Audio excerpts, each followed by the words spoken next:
What's up, people? So today we are here with another personal defense pistol review.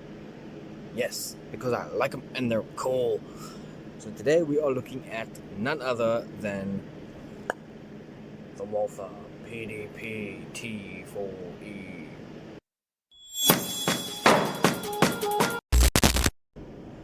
So there's been a lot of talk about this gun, and everyone's been telling me how amazing it is and how accurate it is to the actual weapon itself, and I have to agree, it is. It looks fantastic.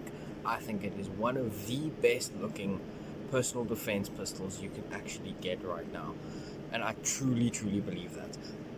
But somehow, even though it's blocky, even though it is very blocky, I still think it looks so good. I really do. I do think it looks so good.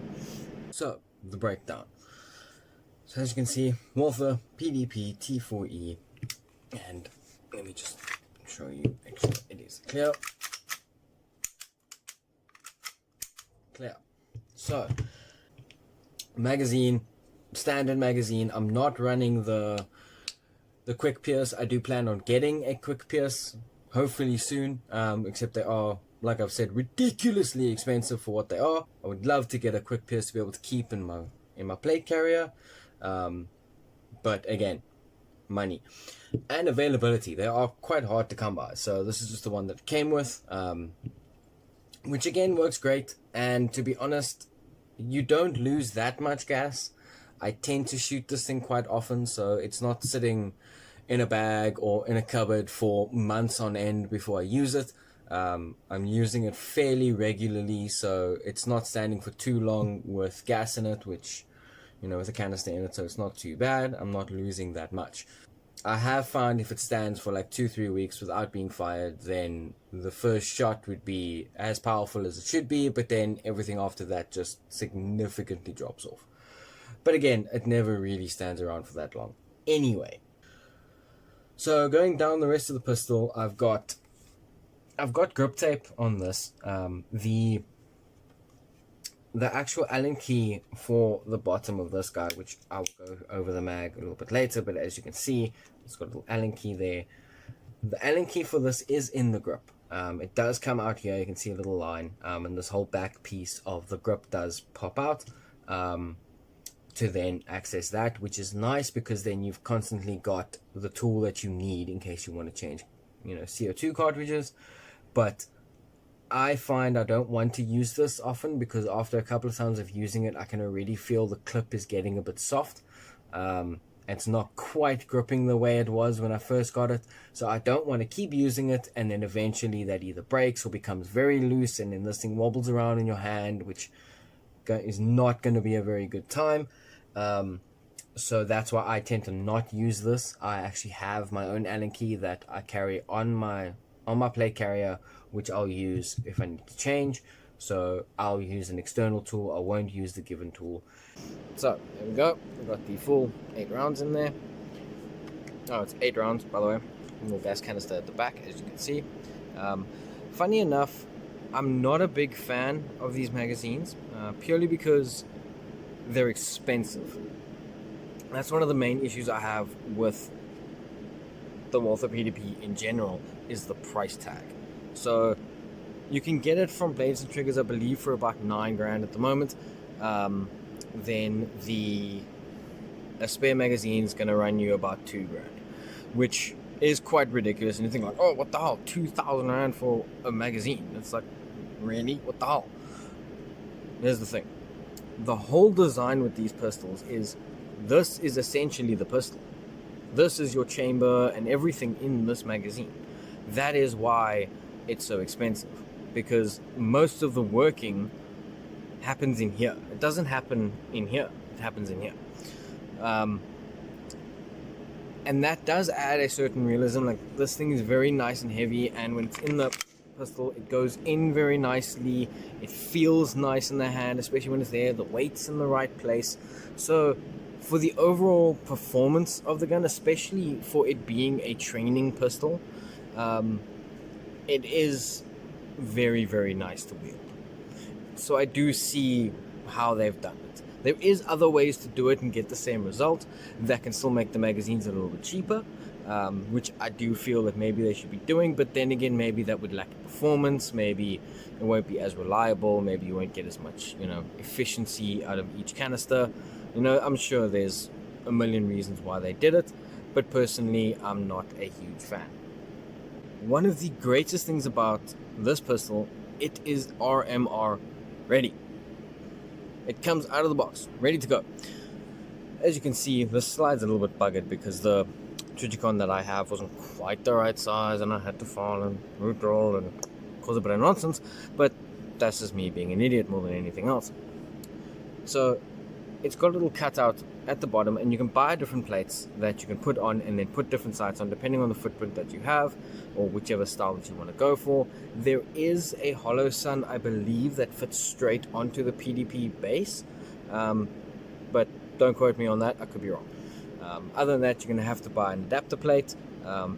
You can buy the adapter plate separately. They come in a pack of 4, and then I'll have the list of all the footprints that they have here. There you go. So there you can see all the different footprints that you have, so you can then match your red dot with whatever footprint that you can get. But yeah, other than that, I haven't had any major issues with it. I haven't run into any major problems or gripes with it. It fits great in the hand. It's easy to work with. It's accurate. It shoots very well.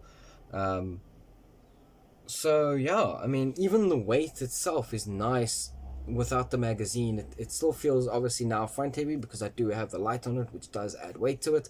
But with the magazine in, if I get this guy in, then even with him in, the magazine itself is so weighty that I'm still not finding that it wants to dip, even with a heavy light on it.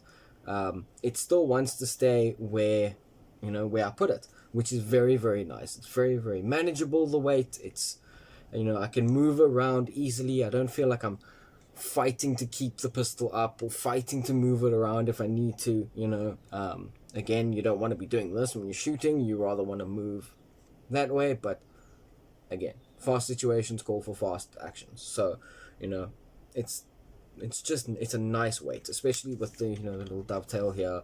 It sits very, very nicely in the crook of between my thumb and my finger here. I can grip it very, very nicely. I can get to the trigger easily. There's no issue getting to the trigger once, if I'm just walking and I have my finger off the trigger, it's very quick to get in. I don't have any issues here. It's got a lot of space here.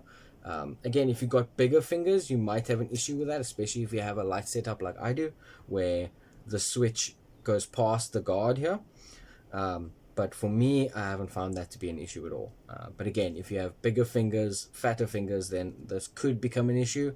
So then I would suggest rather running a light that doesn't have the switch here. Maybe it has the switch on the side or underneath, or you got a lot of options. So try and get something that you don't, then it doesn't quite interfere with this, because I do see that could be a problem. I use it more as an advantage, because then if I need to, I can just switch the lights on before my finger gets to the trigger, just run my finger over and get to it whenever I need to. So yeah, the weight, like I said, is very, very good. There's no issues there. So let's shoot it. So shoot off a couple of rounds here. Now I want you to listen to the sound, because again, it's not the loudest, but it does make a nice sound. So here we go.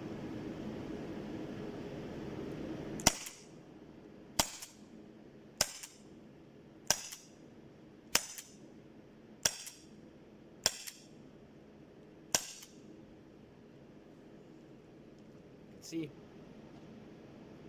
last round slide lock, which is super, super cool. Okay, I'm now out. I am now out. I now know I am out. And the best thing about that is drop the magazine, grab a fresh one, which is going to cost you a lot of money, but hey, grab a fresh one, drop it in, little slide lock, boom, and it's ready to fire again. That was an empty magazine that I put in because I'm not rich and I don't have multiple magazines. So to load, you've got a little slide lock, drops down, locks in place. it is a bit tough, especially if the magazine is new. It is a bit tough, so just be wary of that, I guess. And to put in, it's just a simple, just drop in 1, 2, 3, 4, 5, 6, 7, 8. And you can see, I can't fit another one in there, and then you just release it, and there we go. If this is down, right, that's it. It is now not loaded, as you can hear, right? If I put this magazine in and pull the trigger, nothing happens. See? It's dead. Why? Because I haven't actually racked the slide yet. Like I said, it is very realistic. You need to rack the slide to engage the first round. You will then fire, and the slide will slide back, go forward, and load the next round. That is just like a real pistol. Works the same way. The slide's very easy to rack. It's not hard. It's got a nice weight to it. You can really grip and just give it a... I'll even show you.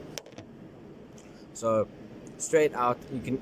It takes very little to rack it. So it's very quick, And especially if you have a red dot on it, like I do, then and it's mounted correctly, then you can put your finger up against it and just rack the slide.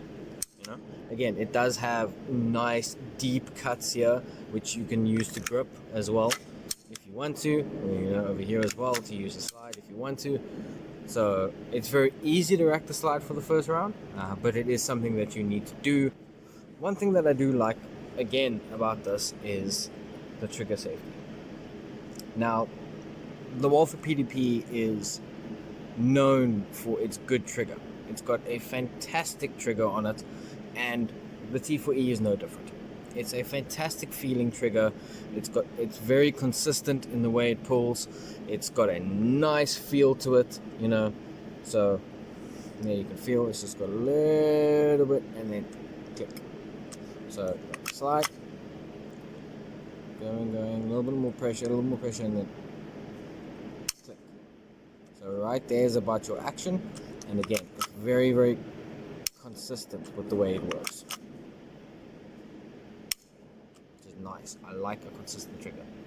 So it's got a trigger safety here, so if that is not engaged, then it cannot fire, which I do like, especially if it's chilling in a bag somewhere or in a holster or anything like that. It can only fire if that trigger safety is engaged. The trigger will be able to be used. So my overall thoughts on the Walther PDP T4E is it's a fantastic little pistol. It really, really is. It feels good. It shoots good. It's reliable. It's weighty. It ticks all the boxes for me. And the fact that it's straight out of the box, you can put a red dot on it. You buy the plates, you buy your red dot, you put it on. It's very, very easy to sight in. It keeps zero very, very well if you get a good red dot, obviously. I've been looking for faults on it. I'm sure, I don't know if you'll be able to see, but it is getting some wear and tear. It's starting to wear around the edges. You can see along here, it's more the light than a scratch, but anyways, it is scratching a little bit and getting a little wear and tear, and if you use your pistol, it's going to get marked. And to me, that adds a certain level of, realism to it as well. It shows that it's being used. If you want to keep it pristine, don't use it. Let me know your thoughts on the Walther PDP.